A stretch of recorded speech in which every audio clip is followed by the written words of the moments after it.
সংসারে আপনার সব থেকে বড় বন্ধু কে?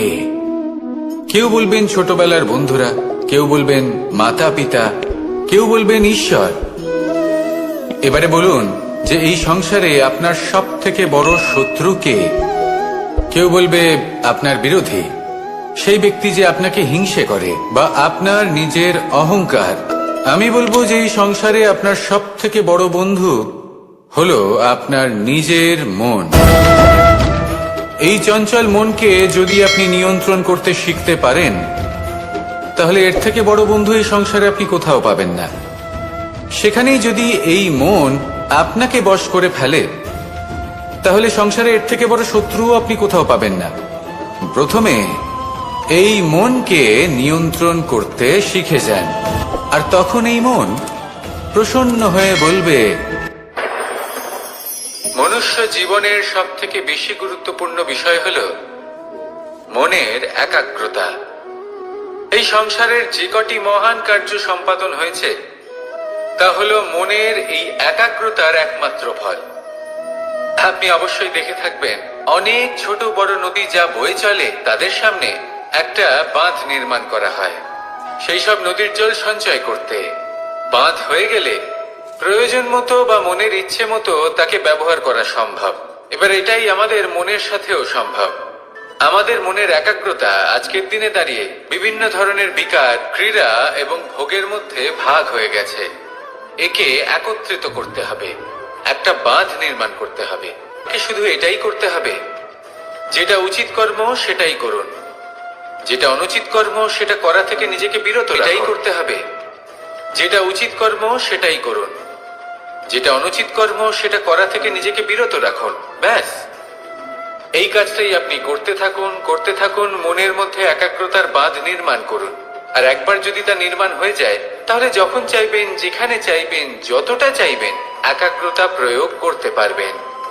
আর একবার যদি আপনি এটা শিখে যান, তাহলে এই সংসারকে বদলে ফেলার মতো কাজ আপনি করতে পারবেন, সমাজকে শোধরাবার মতো কাজ করতে পারবেন।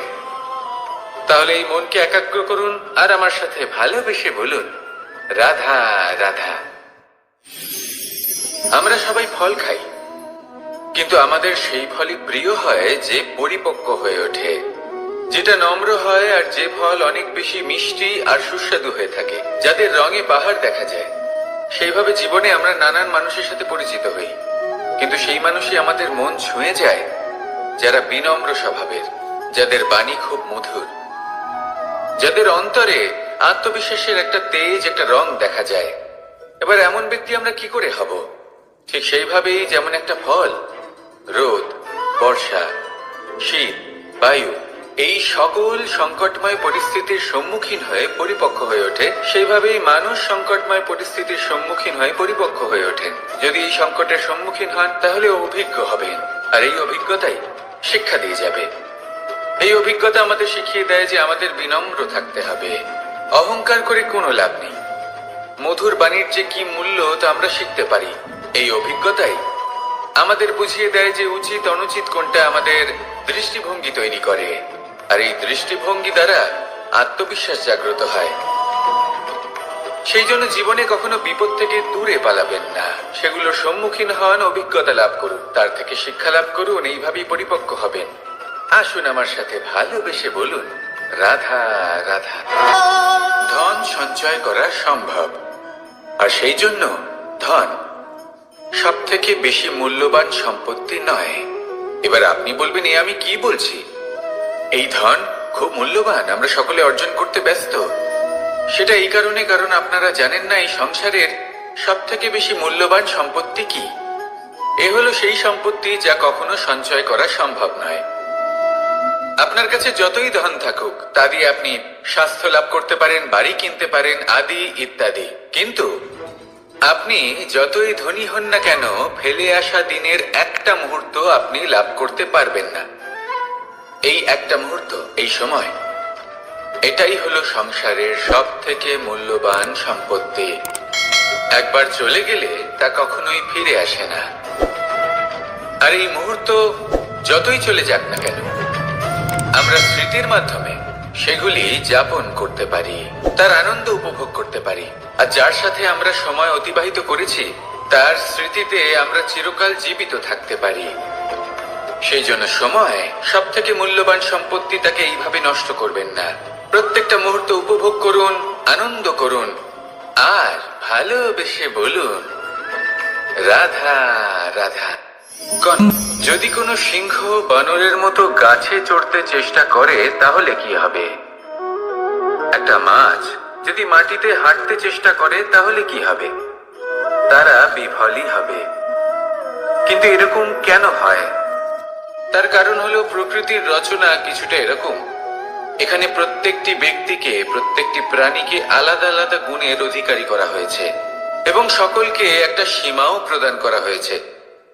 এবার এই যে বৃক্ষ, পশু, পাখি, এদের মধ্যে সেই ক্ষমতাই নেই যে এরা নিজেদের যাচাই করতে পারবে, নিজেদের সীমাগুলো বুঝতে পারবে, নিজেদের সদ্গুণগুলো চিনতে পারবে। এরা সেটা করতে পারবে না। কিন্তু মানুষ তো আলাদা। মানুষের কাছে সেই বিশেষ শক্তি আছে যে তারা পূর্ণরূপে নিজেদের যাচাই করতে পারবে, নিজেকে পূর্ণরূপে বুঝতে পারবে, নিজের দোষ, নিজের অপগুণ, নিজের সদ্গুণ, নিজেদের সীমাগুলো তারা বুঝতে পারবে। আর এটা অত্যন্ত গুরুত্বপূর্ণ। কথায় আছে যে যদি সাফল্য লাভ করতে হয় তাহলে নিজেকে যাচাই করে নিতে হবে। তাই নিজেকে যাচাই করুন, নিজের সাথে পরিচিত হয়ে যান এবং জীবনে কর্ম করতে থাকুন। সাফল্যের শিখরে অবশ্যই পৌঁছে যাবেন। আর ওখানে যদি যান তাহলে এই মন প্রসন্ন হয়ে অবশ্যই বলবে রাধা রাধা। বনের মধ্যে যদি আপনি কোনো বিষাক্ত সাপ দেখেন তাহলে কি করবেন? আপনি তখনই তার থেকে দূরে পালাতে চেষ্টা করবেন। আর এটা কেন করবেন? নিজের রক্ষার্থে। এই কথা আমি নয় মেনে নিলাম, কিন্তু নিজের জীবনে এটা করেন না কেন? আপনি যেখানেই যান, যে স্থানেই যান না কেন, প্রত্যেক সময়, প্রত্যেক মুহূর্তে এমন বিষাক্ত সাপ আপনি অবশ্যই খুঁজে পাবেন। আর সেই সাপ নয় যাদের আপনি বনে খুঁজে পাবেন, এরা হলো সেই সাপ যা আপনাকে পাপ করতে বাধ্য করবে। আপনার অন্তরের বাসনা, ক্রোধ, অহংকার, লোভ, ঈর্ষা এদের বৃদ্ধি ঘটাবে। দেখুন, বনের এই সাপ আপনাকে একবার ছেড়ে দিতেও পারে, ছোবল নাও মারতে পারে, কিন্তু এই যে পাপরূপী সাপ আছে তা অবশ্যই ছোবল মারবে। কর্ম যদি করেন তাহলে অবশ্যই ফল পাবেন। সেই জন্য যখনই কোথাও যাবেন, যদি এমন কাউকে দেখেন, যদি এমন কিছু দেখেন যে আপনাকে পাপ করতে বাধ্য করছে, তাহলে সেই মুহূর্তে সেখান থেকে পালিয়ে যান। যেমন বনের সাপ দেখে আপনি পালাতে থাকেন। সৎকর্মের রক্ষা অত্যন্ত আবশ্যক। আসুন আর আমার সাথে ভালোবেসে বলুন রাধা রাধা। কি সুন্দর একটা শব্দ। এর অনেকগুলো রূপ রয়েছে, অনেকগুলো অর্থও রয়েছে। প্রথম অর্থ হলো স্বর্ণ, অর্থাৎ সম্পত্তি। দ্বিতীয় অর্থ ধুতুরা, অর্থাৎ গাছের ছোট একটা বীজ যা কিনা অত্যন্ত শক্তিশালী হয়। যদি বেশি মাত্রায় এর প্রয়োগ করা হয় তাহলে এটা বিষময় হয়ে উঠতে পারে। এই হলো সেই ধুতুরা যার প্রয়োগ মহাদেবের পুজোতে করা হয়। এবার প্রশ্ন হলো এটাই যে এই স্বর্ণ এবং এই ধুতুরার মধ্যে মিল কি রয়েছে? মিল হলো এটাই যে এই দুটোই মানুষকে মত্ত করে তোলে। ধুতুরা মানুষকে তখন মত্ত করে যখন তাকে সেবন করা হয়, কিন্তু স্বর্ণ, ধন, সম্পত্তি, মানুষ এটা যতটাই অর্জন করে নেয় সেটাই যথেষ্ট। এই স্বর্ণ মানুষের ভাবনা চিন্তা করার ক্ষমতাকে বশ করে ফেলে। মানুষ সম্পত্তির লোভে মত্ত হয়ে ওঠে, কারণ যে যত চমৎকারী, যতটা অমূল্য হয় তাকে সামলানো কিন্তু ততটাই কঠিন, তাই না? তাই মনে রাখবেন, ধন, স্বর্ণ, সম্পত্তি এগুলো ধুতুরার থেকেও অনেক বেশি বিষাক্ত হতে পারে। তাই এর ওপর আত্মসংযমের একটা কবচ পরিয়ে রাখবেন এবং বিবেকের শক্তির সাথে এগুলো প্রয়োগ করুন, তবেই কল্যাণ হবে। আসুন আমার সাথে ভালোবেসে বলুন, রাধা রাধা। রোগ যদি এসে থাকে তাহলে তার ওষুধও অবশ্যই আসে। সমস্যা যদি আসে তাহলে সেই সমস্যার সমাধানও নিজে থেকেই আমাদের কাছে চলেই আসে। এই সংসার, এই জীবনের শুধুমাত্র একটাই নিয়ম আছে, আর তা হলো এটাই, এই সংসার হলো একটা চক্রের মতো। এতে শাশ্বত বলে কিছু নেই, নিত্য বলে কিছু নেই। আর যা কিছুই রয়েছে সব বদলাতে চলেছে। যদি আপনার জীবনে দুঃখ থাকে, সমস্যা থাকে, যদি আপনি বিপদ দ্বারা আচ্ছন্ন, তাহলে মনে রাখবেন সবকিছু বদলে যেতে চলেছে। দুঃখের সময় কাঁদবেন না, মনকে আরো দুঃখী করে তুলবেন না, কারণ এখানে যা কিছুই এসেছে তা যাওয়ার জন্যই এসেছে। তাহলে এত চিন্তা কিসের? আনন্দ সহকারে জীবন যাপন করুন, আর আমার সাথে ভালোবেসে বলুন, রাধা রাধা। মানুষের জীবনে তিনটি গুণ অত্যন্ত প্রয়োজনীয়: শ্রদ্ধা, বিনম্রতা, যোগ্যতা। যদি জ্ঞান লাভ করতে চান তাহলে শ্রদ্ধার প্রয়োজন, যদি মান লাভ করতে চান তাহলে স্বভাবে বিনম্র হওয়া প্রয়োজন, আর যদি মনোবাঞ্ছিত স্থান লাভ করতে চান তাহলে যোগ্যতার প্রয়োজন। বিষয়টা সহজ। শ্রদ্ধা আপনাকে জ্ঞান দেবে, নম্রতা আপনাকে মান, আর যোগ্যতা উচিত স্থান দেবে। কিন্তু যদি আপনি এই তিনটি গুণ সম্মিলিত করেন তাহলে এমন কিছু লাভ করবেন যা এই সব কিছুর থেকে অনেক ঊর্ধ্বে। সম্মান। আর এ হলো সেই সম্মান যা প্রত্যেক মানুষের নিজের জীবনে লাভ করতে চেষ্টা করা উচিত, কারণ এই হলো সেই সম্মান যার কারণে আপনি চলে যাওয়ার পরেও এই সংসার আপনাকে ভালোবাসবে আর মনে রাখবে। আসুন আমার সাথে ভালোবেসে বলুন, রাধা রাধা। জীবনে গতি অত্যন্ত গুরুত্বপূর্ণ, মতিও হলো গুরুত্বপূর্ণ, এবং তার থেকেও বেশি গুরুত্বপূর্ণ হলো সঙ্গতি। একটা জলের ফোঁটা, তার মধ্যে গতি থাকে, প্রকৃতির মধ্যে তা লাভ করার ইচ্ছে নিহিত থাকে, কিন্তু এই যে সঙ্গতি তা নির্ধারিত করে যে এই জলের ফোঁটা ঝিনুকের মুখে পড়ে মুক্ততে পরিণত হবে নাকি বিষাক্ত সাপের মুখে পড়ে বিষে পরিণত হবে।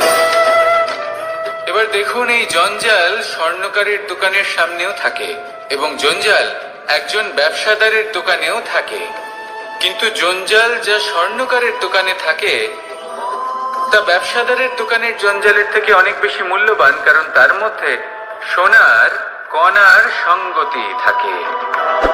সেই জন্য জীবনে সঙ্গতির উপর বিশেষ গুরুত্ব দেবেন। যেমন সঙ্গতি তেমনই আপনি হবেন। আসুন আমার সাথে ভালোবেসে বলুন, রাধা রাধা। প্রত্যেক প্রাণী ভালোভাবে জীবন যাপন করতে চান, এটা তাদের স্বভাবে আছে এবং ভাবাটা অনুচিত নয়। কিন্তু একটা ভালো জীবনের গুরুত্বপূর্ণ অংশ কোনটা? বসবাসের স্থান, সেই স্থান যেখানে আমরা জীবন অতিবাহিত করি। এবার মানুষ ভাবতে পারেন যে একটা ভালো বাসস্থানের অর্থ কি? সেই স্থান যেখানে সহজে জল পাওয়া যায়, যেখানে শুদ্ধ বায়ু পাওয়া যায়, যেখানে আনাজ উৎপন্ন হয়। এটা জীবনযাপনের জন্য পর্যাপ্ত বটে, কিন্তু ভালো জীবনযাপনের জন্য আরো একটা কথা আপনাকে বুঝতে হবে।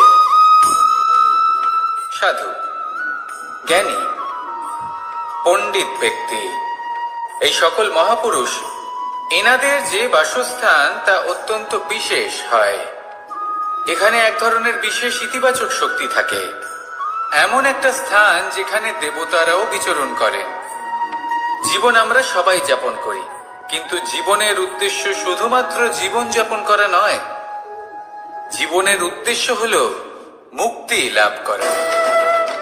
আর এই সকল সাধু, জ্ঞানী, পণ্ডিত ব্যক্তি, এই সকল মহাপুরুষ আপনাকে মুক্তির পথে নিয়ে যেতে পারেন, কারণ এরা হলেন সেই মহাপুরুষ যারা নিজেদের অন্তরের বিকার, অহংকার, ক্রোধ, বিদ্বেষ, এই সকল দোষগুলিকে ত্যাগ করেছেন, এদের উপর বিজয় লাভ করেছেন। এমনই একজন ব্যক্তি আপনাকে মুক্তির পথে নিয়ে যেতে পারে। প্রয়োজন হলো শুধুই এনাদের চিনতে পারা, এদের কথা বুঝতে পারা এবং এদের দেখানো পথে চলা। যদি আপনি এটা করতে পারেন তাহলে এই মন, প্রফুল্ল হয়ে বলবে, রাধা রাধা।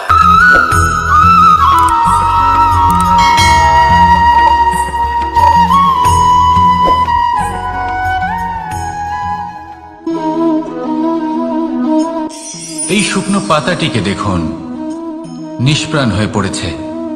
একটা গাছের ডালে ছিল, সেই গাছ ওর লালন পালন করত। যখন যখন বাতাস বইত, এই পাতায় কম্পন দেখা দিত, মনকে প্রফুল্ল করে তুলত। কোনো একদিন এই পাতা গাছের ডাল থেকে ঝরে পড়ে গেল। নিঃসন্দেহে ও নিজের স্বাধীনতা পেল, কিন্তু আস্তে আস্তে শুকিয়ে গেল, নিষ্প্রাণ হয়ে গেল। দেখুন, আমি এই কথা বলছি না যে স্বাধীনতা অনুচিত, কখনোই না। কিন্তু যে কোনো পরিস্থিতিতে স্বাধীন হতে চাওয়া এটা নিশ্চিত রূপে অনুচিত। আমরা যদি আমাদের জীবনে পরিবারের গুরুত্ব ভেবে দেখি, তাহলে এই পরিবারে যতই মতভেদ থাকুক না কেন, যতই মনোমালিন্য থাকুক না কেন, যতই বিবাদ থাকুক না কেন, এই সব মিটিয়ে নেওয়া অত্যন্ত প্রয়োজনীয়। সেই সবকিছু সমাপ্ত করা অত্যন্ত প্রয়োজনীয়। কখনো এই পরিবারকে ভাঙতে দেবেন না, কখনো এই পরিবার থেকে দূরে চলে যাবেন না।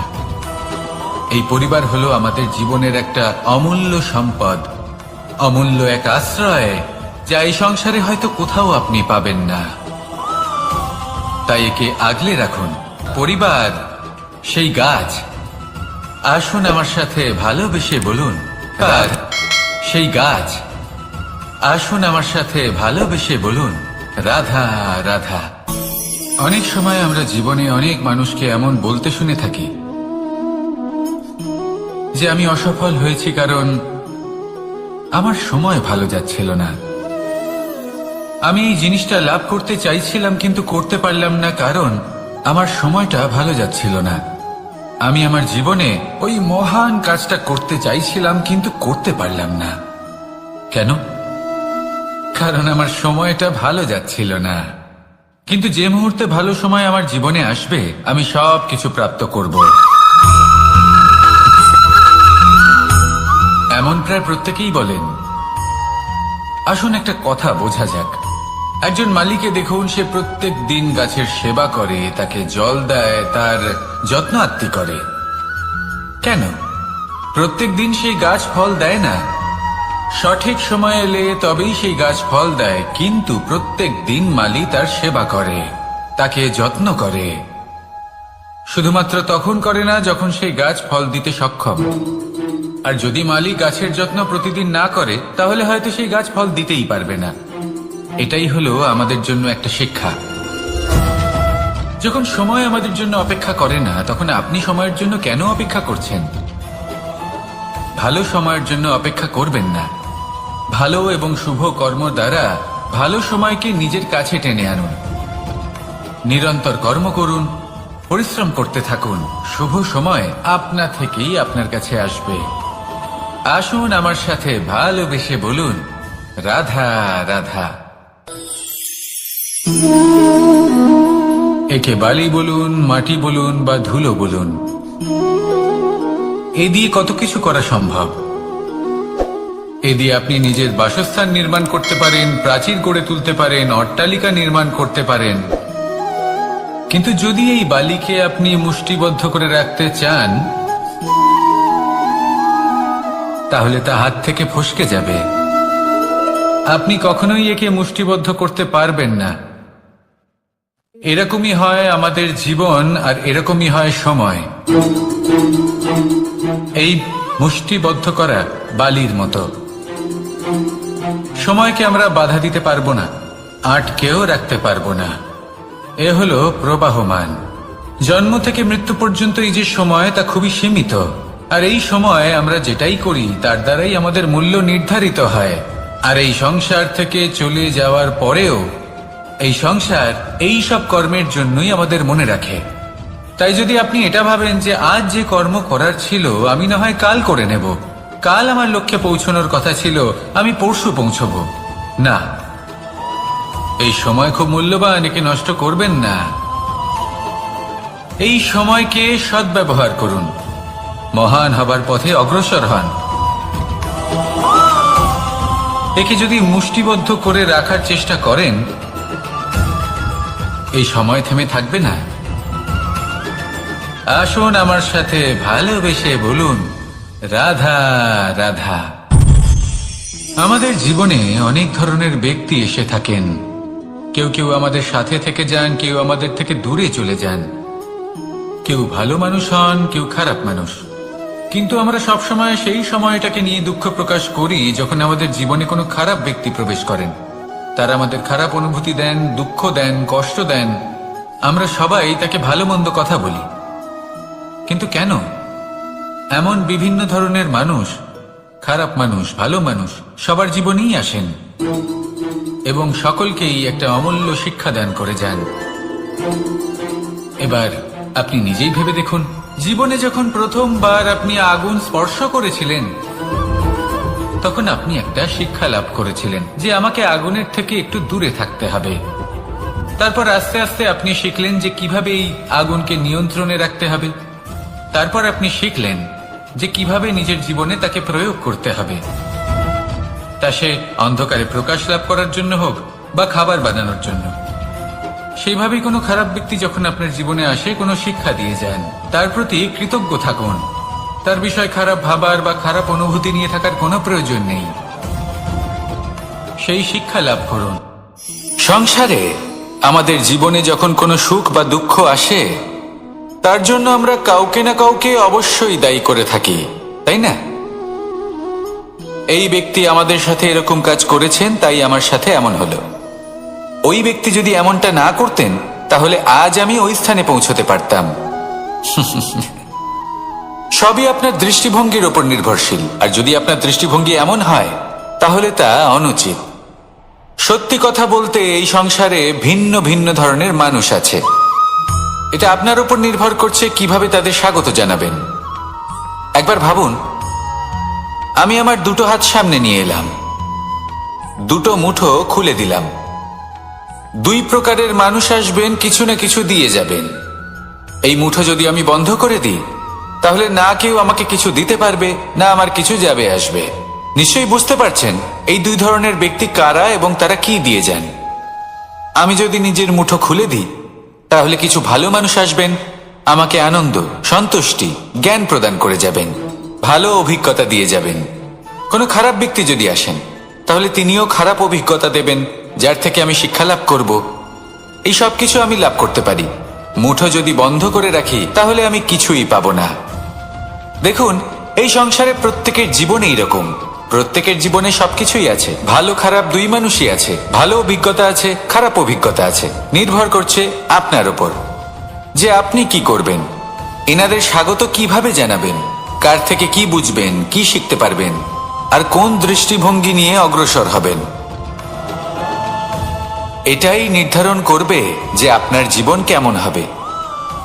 আসুন আমার সাথে ভালোবেসে বলুন, রাধা রাধা। জীবনে যখন কোনো ব্যক্তি নিজের লক্ষ্য প্রাপ্তির জন্য নিরন্তর পরিশ্রম করতে থাকেন, চেষ্টা করতে থাকেন, তখন তিনি কষ্ট অনুভব করেন। কখনো শারীরিক কষ্ট, কখনো মানসিক কষ্ট। এবার উনি এটা ভাবতে থাকেন যে আমি কি উচিত করছি নাকি অনুচিত করছি। কারণ অন্যদিকে এমন একজন ব্যক্তিও আছেন যিনি একদমই পরিশ্রম, চেষ্টা করছেন না। তিনি মদিরা পান করেন, বিলাসিতায় জীবন কাটান, অলস প্রকৃতির হয়ে ওঠেন, নিদ্রাতে বিলীন হয়ে থাকেন আর ভাবেন যে তিনি সুখ লাভ করছেন। কিন্তু এরকম কেন হয়? কারণ যখন আমরা সৎ পথে থাকি, উচিত পথে চলি, লক্ষ্য প্রাপ্ত করার জন্য চেষ্টা করতে থাকি, তখন আমাদের ভেতরে থাকা নেতিবাচক শক্তি এবং পাপ এই দেহকে ত্যাগ করে দেয়। আর এই অনুভূতিটাই আমাদের দুঃখের অনুভূতি দেয়, কষ্ট দেয়। এবার সেখানে যদি আমরা কুপথে চলি, অনুচিত পথে চলতে থাকি, তাহলে আমাদের ভেতরে থাকা পুণ্য এবং ধনাত্মক শক্তি আমাদের দেহ ত্যাগ করে দেয়। আর এই অনুভূতির কারণেই আমরা সুখ অনুভব করি। কিন্তু কখনো ভাববেন যে এই সুখ বেশি সময় পর্যন্ত থাকে না। সেই জন্য সবসময় মনে রাখবেন, যদি আপনি জানেন যে এটাই আপনার লক্ষ্য, এটাই উচিত পথ, শুভ পথ, তাতে নিরন্তরভাবে এগিয়ে যেতে চেষ্টা করতে থাকুন। এই কষ্ট আপনাকে সুখের পরাকাষ্ঠায় কখন পৌঁছে দেবে তা আপনি জানতেই পারবেন না। আসুন আমার সাথে ভালোবেসে বলুন, রাধা রাধা। প্রত্যেক মানুষ নিজের জীবনে হীরক তথা হীরে এবং দর্পণ এই দুই দেখেছেন। এই দুই হলো সাদা এবং এরা দুজনেই আলোর প্রতিফলন ঘটায় এবং এরা দুজনেই উজ্জ্বল হয়ে ওঠে। আপনি হয়তো মনে মনে ভাবছেন যে এটা কি ধরনের তুলনা করছি। একটা হীরে তো রত্ন, তার মূল্য দর্পণের থেকে অনেক গুণ বেশি। কিন্তু হীরে থাকাতে দর্পণের মূল্য কিন্তু কোনো অংশে কমে যায় না, তাই না? মানুষ যখন হীরে নিজের হাতে নেয় তখন সবার আগে কি খোঁজে? দর্পণ, যাতে তার মধ্যে দিয়ে দেখে সে বুঝতে পারে যে সেই হীরে আদৌ তার শোভাবর্ধন করছে কিনা, তাকে ভালো দেখাচ্ছে কিনা, প্রসাধনের জন্য সেটা ব্যবহার করা ঠিক হবে কিনা। অর্থাৎ হীরের উপস্থিতিতে দর্পণের গুরুত্ব কম হলো না, দর্পণের কারণে হীরের মূল্য বোঝা গেল। আমাদের জীবনেও ঠিক এরকমই ঘটে। আপনারা যদি সংসারে নিজের আশেপাশে দেখেন, এমন অনেক মানুষ দেখতে পাবেন যারা নিজেদের ক্ষেত্রে মহান স্থানে পৌঁছেছেন, নিপুণ এবং শ্রেষ্ঠ হয়েছেন। আর তাদের মধ্যে আপনার নিজের মনে হয় যেন আপনি হলেন দর্পণ। নিজেকে ছোট মনে করবেন না। আপনার মূল্য কম হচ্ছে না, আপনার নিজস্ব মূল্য আছে।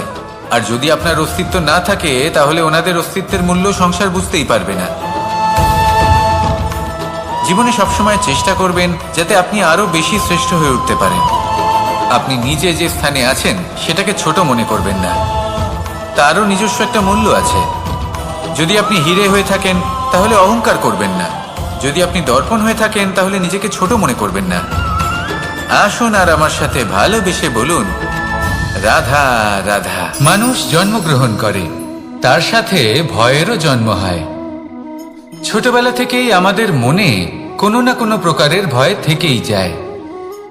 কেউ এই বিষয়ে ভয় পায় যে তার কোনো বস্তু তার থেকে দূরে চলে যাবে, কেউ এই বিষয়ে ভয় পায় যে আমি নিজেকে হারিয়ে ফেলব, কেউ এই ভেবে ভয় পায় যে আমার প্রিয়জনেরা তারা যেন আমার থেকে দূরে না চলে যায়, কেউ এই ভেবে ভয় পায় যে আমরা যেন পথ না হারিয়ে ফেলি, আদি ইত্যাদি। কিন্তু সত্যি কথা বলতে ভেবে দেখুন, এই ভয় বাস্তবে কি? শুধুই একটা মনস্থিতি, আর কিছুই নয়। যা কিছু আপনি জীবনে পেয়েছেন তা একদিন আপনাকে হারাতে হবে। এই জীবন হলো আপনারই, কিন্তু তাও একদিন সমাপ্ত হবে। তাই ভয় পেয়ে কি লাভ? এই ভয় শুধু আপনাকে জীবন যাপন করা থেকে বাধা দিচ্ছে, আর কিচ্ছু নয়। পথ হারিয়ে ফেললেই বুঝতে পারবেন যে নতুন পথ কিভাবে বানাতে হয়। কিছু মানুষকে জীবন থেকে হারালে তবেই আপনি বুঝবেন যে আপনার আপনজনকে। এই ভয়ের কারণে ভীত হয়ে থাকবেন না। এই তারা নক্ষত্র অন্ধকারের অভাবে গুরুত্ব হারায়। শিবকেও মহাদেব হওয়ার জন্য বিষ পান করতে হয়েছিল। প্রত্যেক পরিস্থিতি, প্রত্যেক সাফল্য আপনার পরীক্ষা নেবে, তাতে উত্তীর্ণ হওয়া হলো আপনার কর্ম। যখনই আপনি ভয় পাবেন বা সংকটের সম্মুখীন হবেন, তখন সাহসের সাথে তার সম্মুখীন হন। মনে রাখবেন, যে সম্মুখীন হতে জানে সাফল্য তার সাথে সবসময় থাকে। আসুন আর আমার সাথে ভালোবেসে বলুন, রাধা রাধা। এই সংসারে সব থেকে বেশি কোমল বস্তু হলো রেশম।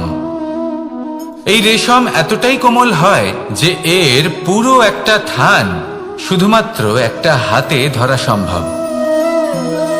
কখনো ভেবে দেখেছেন এই রেশম কিভাবে হয়? একটি কীট তার লালার দ্বারা উৎপন্ন হয়। এই কীট সেই রেশমকে পাক দিতে থাকে, পাক দিতেই থাকে, দিতেই থাকে, আর আস্তে আস্তে তার মধ্যেই জড়িয়ে পড়ে। শেষে ওর এই সুন্দর অমূল্য সৃষ্টি রেশমের এই সুতো, তার নির্মাণ কার্য পূর্ণ হয়। কিন্তু তাতেই ও নিজে বন্দী হয়ে যায়। নিজেরই মায়াজালের এই বন্দী গৃহে নিজেই ফেঁসে যায়। এবার এই সুতোকে ব্যবহারযোগ্য করে তোলার জন্য এই কীটগুলিকে এই কবচের সাথেই ফুটন্ত জলে ফেলে দেওয়া হয়। এই সংসারে যদি আমাদের স্বপ্ন এই সংসারের দুঃখ হরণ করার জন্য এই সংসারে সুখ বিতরণ করার জন্য হয়, তবেই আমাদের প্রগতি সম্ভব। যদি আমাদের এই স্বপ্ন শুধুই আমাদের এবং আমাদের স্বার্থ সিদ্ধির জন্য হয়, তাহলে এই স্বপ্ন আমাদের অন্ধ করে দেবে, আমাদের অন্ধকারের পথে নিয়ে যাবে, আর আমরাও সেই কীটের মতো হয়ে যাব। নিজেদেরই মায়াজালে আমরা নিজেই ফেঁসে যাব, আর শেষে আমরা যদি কিছু লাভ করি তা হবে একাকিত্ব, অন্ধকারময় মৃত্যু। তাই স্বপ্ন অবশ্যই দেখুন, কিন্তু এমনভাবে স্বপ্ন দেখবেন না যে তার এই বন্দিগৃহে আপনি নিজেই ফেঁসে গেলেন। স্বপ্ন দেখুন পরোপকারের, পরমার্থের, সবাইকে উদ্ধারের, অন্ধকারের নয়। তবেই কল্যাণ হবে, আর তবেই হৃদয় প্রসন্ন হয়ে বলবে রাধা রাধা। মানুষ যখন এই সংসারে প্রবেশ করে, অর্থাৎ জন্মগ্রহণ করে, তখন নিশ্চিন্তে থাকে, আনন্দে থাকে। কিন্তু যেইমাত্র তার মধ্যে বোধশক্তি আসে, তখন সে চিন্তা করতে শুরু করে। চিন্তা ভবিষ্যতের, সেই সমস্ত বিষয় নিয়ে চিন্তা করে যা ওর হাতে নেই। তারপর বড় হয়, বিবাহ সম্পন্ন হয়, গৃহস্থ জীবন যাপন করে, তারপর আবার চিন্তায় মগ্ন হয়ে যায়। ভাবে এই যে আমার পরিবার, আমি কি ঠিকমতো তার খেয়াল রাখতে পারছি? কাল যখন আমি এই সংসার থেকে চলে যাব, তখন আমার এই পরিবারের দেখাশোনা কে করবে? শেষ পর্যন্ত এই পরিবার তো আমারই উত্তরদায়িত্ব। যাক, আপনাকে একটা প্রশ্ন করি। এই সংসারে আসার পূর্বে আপনি কি এই প্রশ্ন করেছিলেন, এটা ভেবেছিলেন যে আমাকে ছাড়া এই সংসার কিভাবে চলবে? করেননি, তাই তো? তাই আপনার এটা নিয়ে দুশ্চিন্তা করার প্রয়োজন নেই যে আপনি যখন এই সংসার ত্যাগ করে চলে যাবেন তখন কি হবে। আপনি যখন ছিলেন না তখনও এই সংসার চলছিল, আপনি যখন এই সংসার ত্যাগ করবেন তখনও এই সংসার চলতে থাকবে। যদি কোনো বিষয়ের প্রভাব থাকে তা হলো আপনার আজকের তথা বর্তমানের কর্ম, অর্থাৎ আজ আপনি কি করছেন, কার জন্য মঙ্গল করছেন, কাকে প্রেরণা দিচ্ছেন, কাকে সাহায্য করছেন, কোন উদাহরণ প্রস্তুত করছেন। আপনি এই সংসারে যে ছবি অঙ্কন করবেন, সংসার সেটাই মনে রাখবে। তাহলে শুধু সৎকর্ম করুন, মঙ্গল করতে থাকুন, আর আমার সাথে ভালোবেসে বলুন রাধা রাধা। একবার একটা শেয়াল বনে বিচরণ করছিল। ও একটা ছোট্ট শাবক দেখতে পেল। ও ভাবলো আজ একেই আমি খাবার হিসেবে গ্রহণ করব। আশেপাশে দেখলো কেউ দেখছে না, তো কেউ ছিল না, আর সেই শাবকের ওপর আক্রমণ করল, যা হলো একটা ঘোর অপরাধ। বনের নিয়ম অনুসারে আপনি কখনোই শাবকের ওপর আক্রমণ করতে পারেন না। তারপর এই খবরটা যখন রাজা সিংহ জানতে পারলেন, সভার আয়োজন করলেন। কিন্তু সেখানে শেয়াল বলল, আমি তো এরকম কিছু করিনি। কিন্তু যদি আপনি এরকম বলেন, কোনো প্রমাণ দিন, এর কোনো সাক্ষী আছে? তখন রাজা সিংহ পেঁচাকে ডেকে পাঠালেন, যে সেই মুহূর্তে বৃক্ষের শাখার ওপর বসেছিল, সে সব কিছু দেখেছিল। পেঁচা সব সত্যি কথা বলল, আর শেয়ালকে মৃত্যুদণ্ড দেয়া হলো। এবার এই কাহিনী আমি আপনাকে কেন শোনালাম? কারণ মানুষও কখনো কখনো এরকম কর্ম করেন যা শিয়াল করেছে। এটা ভাবেন কেউ দেখছে না, যখন আমি অনুচিত কর্ম করতেই পারি। কিন্তু না, আপনি যাই করুন না কেন, কেউ না কেউ অবশ্যই তা দেখছে। কোনো ব্যক্তি না হলেও কোনো প্রাণী, না হলে কোনো যক্ষ বা দেব বা প্রেত। যদি এনারা কেউ না দেখেন, তাহলে ধরিত্রী মাতা দেখেন, যেখানে দাঁড়িয়ে আপনি সেই কর্ম করছেন, তাই না? তাই একটা কথা সবসময় মনে রাখবেন, কে দেখছেন কে দেখছেন না সেই বিষয়ে ভাবা ছেড়ে দিন। এটা খুব সহজ কথা। আপনি যদি উচিত কর্ম করেন, উচিত ফল পাবেন। যদি অনুচিত কর্ম করেন, তাহলে আপনি অনুচিত ফল অবশ্যই পাবেন। সেই জন্য উচিত পথে চলতে থাকুন, উচিত কর্ম করতে থাকুন, আর আমার সাথে ভালোবেসে বলুন রাধা রাধা। সুখ, দুঃখ এবং শক্তি, এই তিন হলো এই সংসারের ত্রিদেবের মতো। আমাদের জীবনে যা কিছু ঘটছে এই তিনটির ভিত্তির উপরেই হচ্ছে। আসলে এই সংসারের একটা নিয়ম আছে, যখনই আপনি কিছু লাভ করেন, এই সংসার আপনার পরীক্ষা নেয়। এটা জানার জন্য আপনার পরীক্ষা নেয় যে আপনি যা কিছুই লাভ করেছেন, আপনি কি আদৌ সেটার যোগ্য কিনা। ঠিক সেইভাবেই এই সুখ, দুঃখ এবং শক্তি আপনার পরীক্ষা নিয়ে থাকে। যখন সুখ আসে, তখন সে আপনার পরীক্ষা নেয় যে আপনার মধ্যে অহংবোধ জাগ্রত হয়নি তো?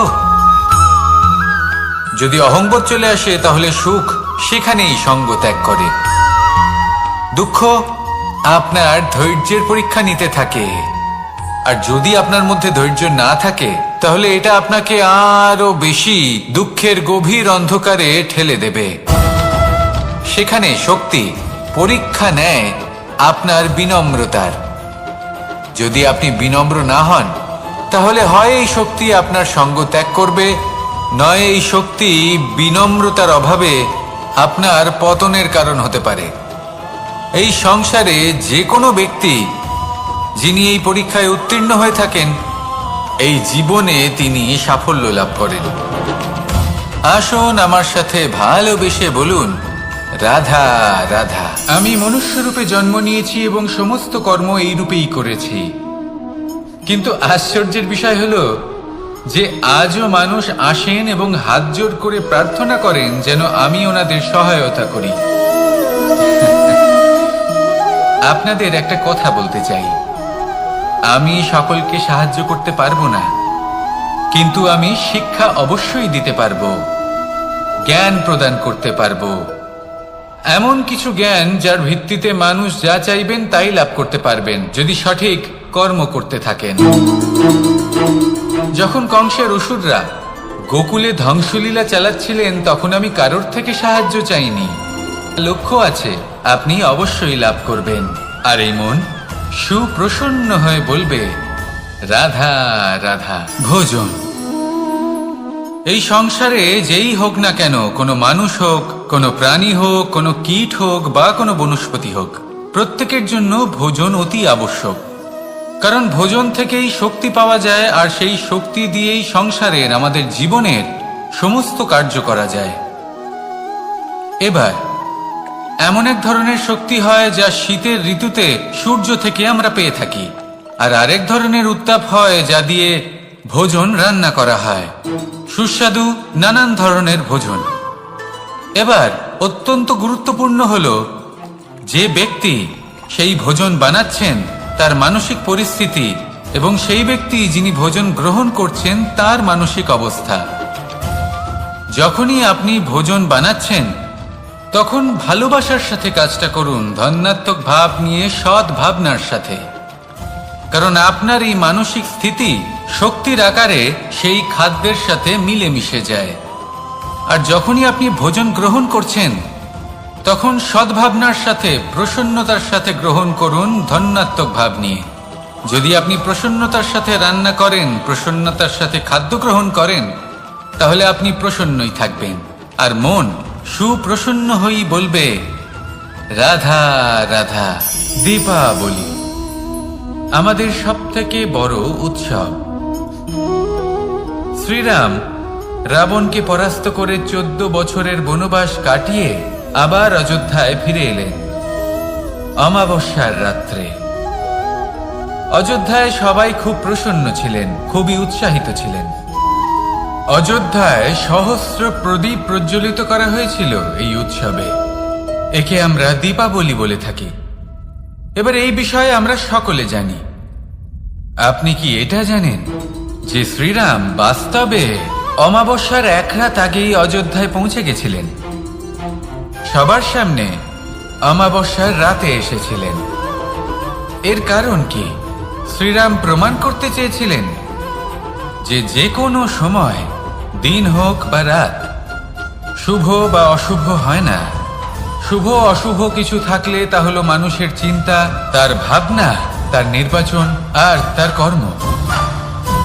নিজেই দেখে নিন, শ্রীরাম শুভ কাজ করে ফিরেছিলেন এবং অমাবস্যার মতো গভীর এক রাত্রিকেও দীপাবলিতে পরিবর্তিত করেছিলেন। এমনটাই যদি আমরা করতে পারি তাহলে? এমন কোনো গৃহে যান যেখানে অসহায় ব্যক্তি রয়েছেন, যা অন্ধকারাচ্ছন্ন, আর সেখানে প্রকাশ প্রজ্বলিত করুন। প্রকাশ সহায়তার, প্রেরণার, আশার। যদি এমন কিছু আমরা করতে পারি তাহলে